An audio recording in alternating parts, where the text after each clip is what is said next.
ലോകം ഇന്ന് പലതരത്തിലുള്ളതായ വികാസവും നേടിയിട്ടുണ്ട് എങ്കിലും ലോകത്തിന് ആധാരമായിരിക്കുന്ന ശക്തി എന്താണ് എന്നറിയാതെ കണ്ടിട്ട് ഗ്രാമ്യ പശുക്കളെ പോലെ സഞ്ചരിക്കുന്നതായ സന്ദർഭമാണ് ലോകത്തിൽ സാമാന്യമായിട്ട് നമുക്ക് കാണാനായിട്ട് കഴിയുന്നതെന്ന്.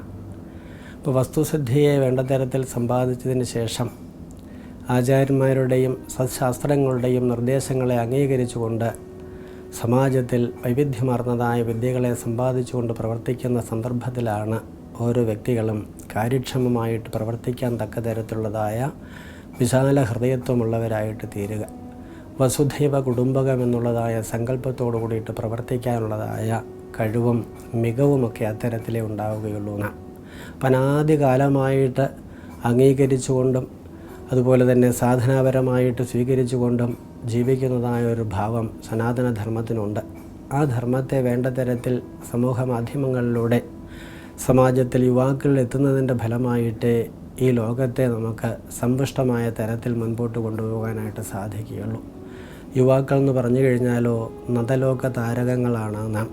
ലോകത്തിന് വെളിച്ചമേകേണ്ടതായ ആ ദീപശിഖ നാളെ കൈയാളേണ്ടതായ വ്യക്തിത്വങ്ങളാണ്. അവർക്ക് ശരിയായിരിക്കുന്ന മാർഗനിർദ്ദേശങ്ങൾ ലഭിക്കണമെങ്കിൽ ഇന്ന് അവരുപയോഗിക്കുന്നതായ മാധ്യമങ്ങളെ വേണ്ട തരത്തിൽ സ്വീകരിച്ചുകൊണ്ട് അതിലൂടെ ആ ആധ്യാത്മികമായ സനാതനമായ അനാദികാലം തൊട്ടിട്ട് ആചാര്യന്മാർ ആചരിച്ചു വന്നിട്ടുള്ളതായ ധർമ്മം നമുക്ക് എത്തിക്കാനായിട്ട് സാധിക്കണം. ഇത് ഏറ്റവും വലിയ ഒരു കാര്യമാണ്, അതുപോലെ തന്നെ വിശേഷപ്പെട്ടൊരു കാര്യമാണ്. അത് അത്തരത്തിൽ ലോകം അംഗീകരിക്കാനും അതിൻ്റെ സമ്പുഷ്ടിയെ വേണ്ട തരത്തിൽ ഉൾക്കൊണ്ടുകൊണ്ട് സമാജത്തിൻ്റെ നല്ല സേവകരായിട്ട് ഓരോ സഹോദരി സഹോദരന്മാരും തീരാനിടയാവട്ടെ.